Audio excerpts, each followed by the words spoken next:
台南区的农改场特别来改良着急救要用的高粱台南8号的新品种，有这个耐打滑甲唔惊饮水等等的特性。客家区农会来试种，而且邀请着农民来观摩，要鼓励农民转种这种的作物来提升因的收入。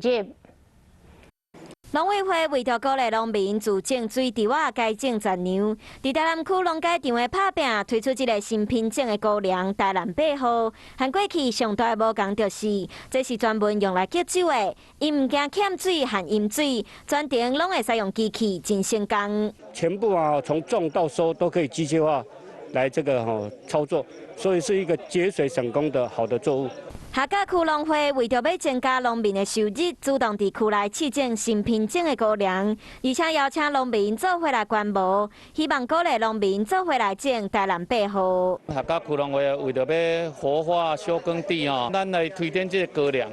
来伫一期作的时阵，互咱农友会当增加收入。 这摆观摩会拄好拄着落雨，不过对农民来讲嘛是真好的机会，会使亲身看到这种高粱唔惊落雨。农改场嘛讲，只要农民有意愿，拢会来辅导。透过这个观摩会，能够让大家观看它的特性，